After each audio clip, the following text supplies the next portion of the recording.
Les stratégies et politiques d'alphabétisation des jeunes adultes durant et après la pandémie de Covid-19 en RDC, c'est la thématique abordée par le professeur John Ekinabongongo, coordonnateur des RAMA, lors de la table ronde de la journée internationale de l'alphabétisation célébrée chaque le 8 septembre. Devant les experts en la matière, le professeur John Ekinabongongo a présenté succinctement la RAMA tout en donnant les répercussions de la Covid-19 sur l'alphabétisation en RDC ainsi que la stratégie et politique d'alphabétisation après la Covid-19.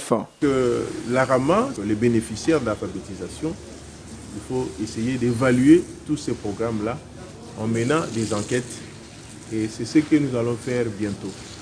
Alors maintenant, qu'est-ce qu'il faut dire?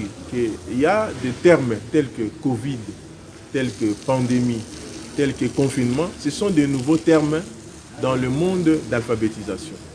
Alors le problème est de chercher à savoir, est-ce que les gens qui apprennent l'alphabétisation peuvent retenir la quintessence de ces différents concepts nouveaux dans leur formation?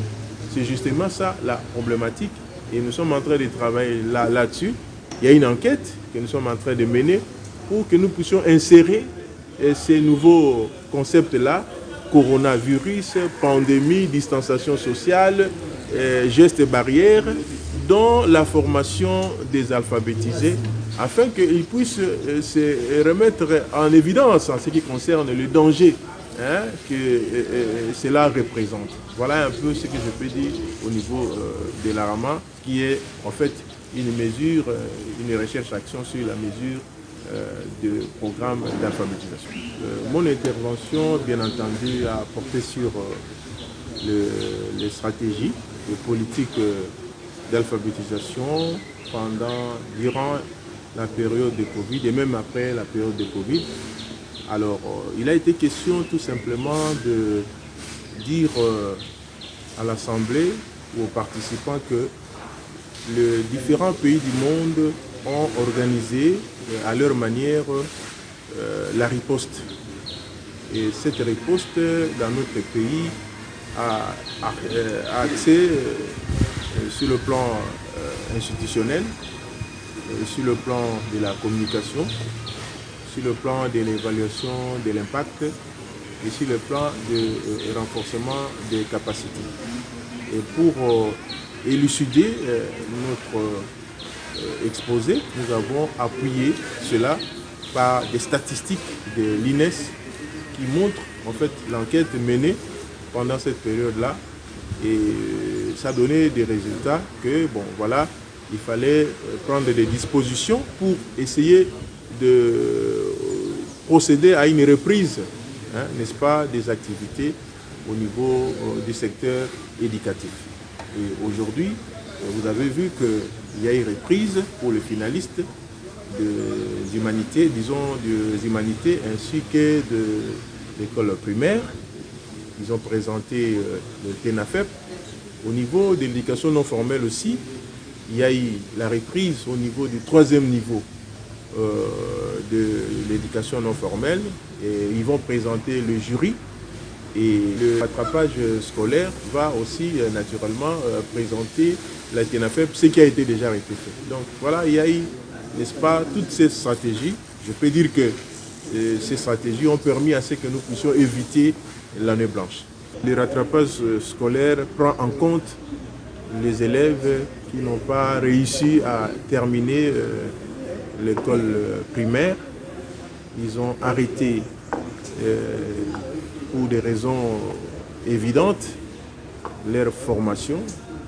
Et au niveau de l'éducation non formelle, on organise, n'est-ce pas, ces cycles-là, appelés rattrapage scolaire, pour permettre à ce que ces apprenants-là puissent continuer leurs études, mais sous un autre format, pour leur permettre, n'est-ce pas, de présenter les TENAFEP afin d'obtenir leur certificat et éventuellement entreprendre encore les études secondaires comme ça s'est fait au niveau de l'enseignement primaire et secondaire. Mais il y a aussi l'examen du jury. L'examen du jury concerne maintenant les apprenants qui sont au niveau de la formation professionnelle, dans les centres d'alphabétisation. Alors, ces apprenants-là vont présenter leur jury, parce qu'au niveau terminal, on présente un examen de jury pour permettre à ce qu'on puisse avoir la certification. Bon, ça, c'est ce qui va se faire bientôt.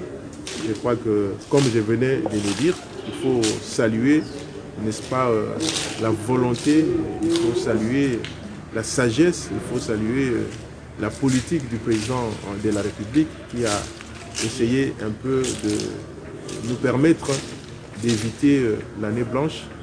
Il faut aussi saluer les ministères du sous-secteur, notamment les ministres de l'enseignement primaire et secondaire. Il faut aussi saluer la bravoure de notre excellente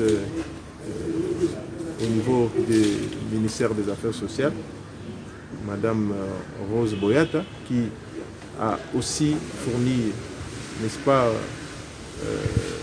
des efforts pour essayer d'éviter à ce que l'alphabétisation puisse sombrer.